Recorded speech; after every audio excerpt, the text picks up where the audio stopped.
앞의 영상을 통해서 이미 그 지역 가치관 경매 게임을 하시는 걸 보셨을 겁니다. 그렇다면 이 지역 가치관 경매 게임 어떻게 하는지 좀 더 설명을 좀 드리도록 할 텐데요. 보시면 네, 진로 코칭이라 해서 이제 업무 중에 진로 코칭이라 해가지고 이제 카드를 좀 만들었습니다. 이거 만들 때 가장 중요하게 여겼던 건 뭐냐면 학생들이 좀 더 어떻게 하면 이 다양한 자기가 중요하게 여기는 지역 가치관뿐만 아니라 다른 친구들의 지역 가치관도 엿볼 수 있게끔 할까.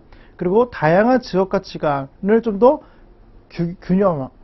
규격화, 또 개념화해서 좀 더 이해의 폭을 좀 넓히는 게 어떻게 하면 좋을까라는 생각을 해서 이제 기획을 했던 것이었는데요. 좀 보겠습니다.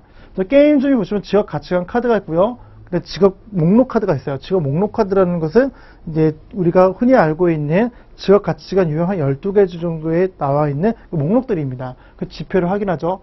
가치관 카드는 보통 60장 정도 되고요. 목록 카드는 12장, 지표는 한 90장, 10만원짜리 90장 정도 들어있습니다. 그래서 가치관 카드를 잘 섞어 인원에 맞게 나눕니다. 그 다음에 가치관 카드는 제목, 중요도, 가치관 뜻으로 구성되어 있습니다. 그래서 중요도는 제일 중요한 거 1, 2, 3 형태로 이렇게 좀 구분이 되어 있어요. 그러니까 숫자가 높으면 높을수록 사실 중요하다는 얘기죠. 그래서 게임을 통해서 예를 들어서 내가 뭐 근무 여건을 했다. 근데 1, 2, 3이 있단 말이에요. 1을 골랐는데 또 3을 골랐다. 그럼 그 친구는 정말 그걸 원한다는 것이죠.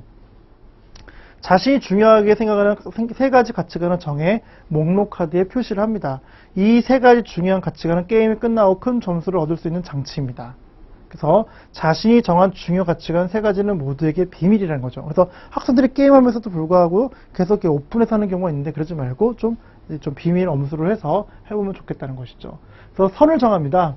이제 해당 참가자는 경매인이 됩니다.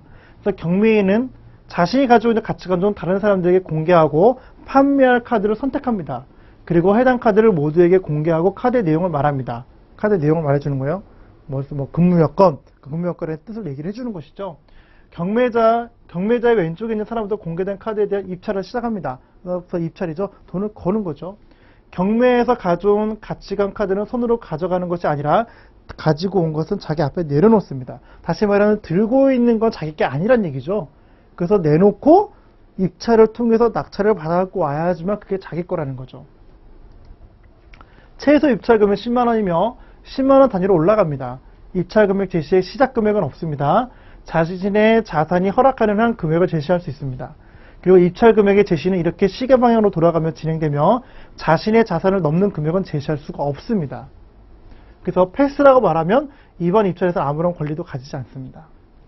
가장 많은 금액을 제시한 입찰자가 카드를 가져가고 돈은 경매자에게 주죠. 그러니까 그 카드를 갖고 있는 사람은 가져왔으면 그 사람에게 돈을 주죠. 그래서 이걸 잘못하면 학생들은 돈만 모으는 아이들이 있습니다.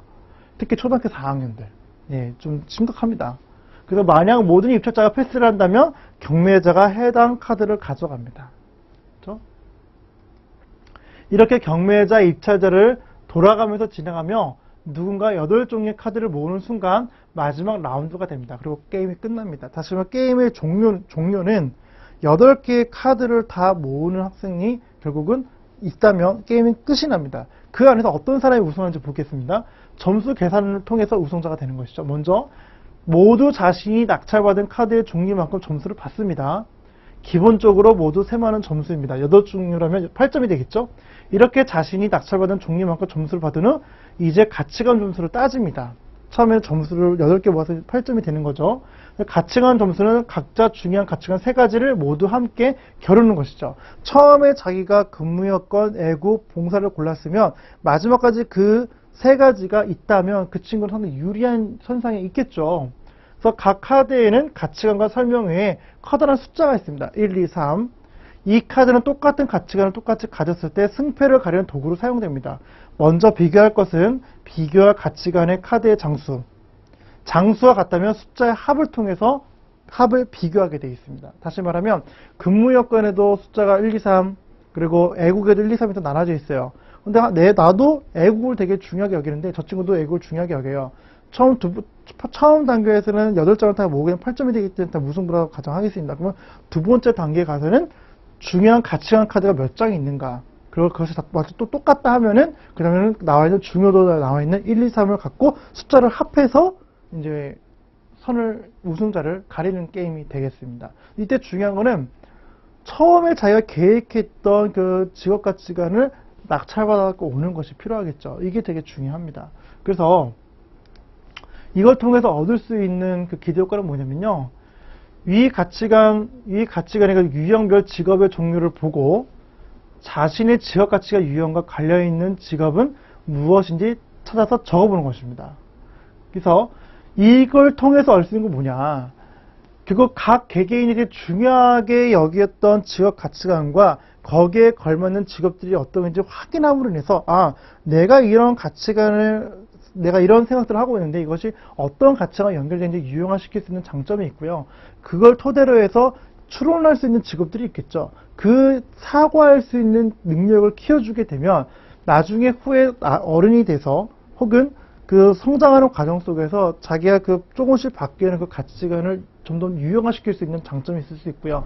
그러게 되면 직업의 폭을 넓힐 수 있는 그런 선택적 능력을 키울 수 있다는 것이 가장 큰 장점이고요. 두 번째는 평소에 생각했던 원하는 직업과 위에서 나타난 직업이 일치하나요? 일치하는 이유를 적으시죠. 무슨 얘기냐? 자기가 평소에 생각했던 직업들이 있었어요. 근데 앞에 보니까 각각의 직업 가치가 나왔던 그 직업에 보면 그게 없거든요. 그럴 때는 어떻게 할까요? 그럴 때는 그 직업이 또 생성될 수도 있겠죠. 다시 말하면 각각의 직업 가치관에 나온 그 직업 가치관에 걸맞는 직업이 없다 하면 그 직업도 창조할 수 있는 거기 때문에 거기에 대해서 스스로 또 생각해보고 또 새로운 신개념의 직업들이 나올 수 있다는 걸 기대할 수 있는 그런 효과들이 좀 있습니다. 그래서 결과적으로 이제 이런 활동을 통해 가지고 활동을 이제 그 자기 소감을 적는 것인데 이 직업 가치관에서 가장 중요한 걸 정리를 하면 이 게임 활동을 통해서 얻을 수 있는 건 총 세 가지가 있습니다. 첫 번째는 내가 지금 고민하고 있는 이 생각이 전체 직업 가치관 유형 중에 어디에 해당이 되는지 좀 유형화시킬 수 있다는 것에 큰 장점이 있고요. 두 번째는 자기가 중요하게 여겼던 어떤 직업 가치관이 그 직업이 없다 했을 때 그러면 그 직업은 사실은 또 다른 관점에서 보면 또 생겨날 수 있는 직업이기 때문에 거기에 대해서 아이가 좀 생각할 수 있는 그런 여력이 있다. 세 번째는 자기가 직업을 선택할 때 가장 중요하게 여기는 직업 가치관 세 가지가 무엇인지를 통해 가지고 나는 직업을 선택할 때 중요하게 여기는 세 가지가 하나 둘 셋 이거구나 라는 인식만 가져줘도 실제로 자신의 삶의 목표를 좀 더 분명히 하고 그 선택의 속도를 좀 빠르게 할 수 있다는 것이 큰 장점이 있다는 것이죠. 그래서 초등학교 때 뭔가를 결정해서 뭔가 이 청사진을 완벽하게 그려나가는 것이 중요한 것이 아니라 지속적으로 탐색을 해보고 이것이 맞나 저것이 맞나 종합적인 사고 능력을 길러주는 것이 결국은 이 진로 교육에서 가장 중요한 핵심이라는 것을 기억하셨으면 좋겠습니다.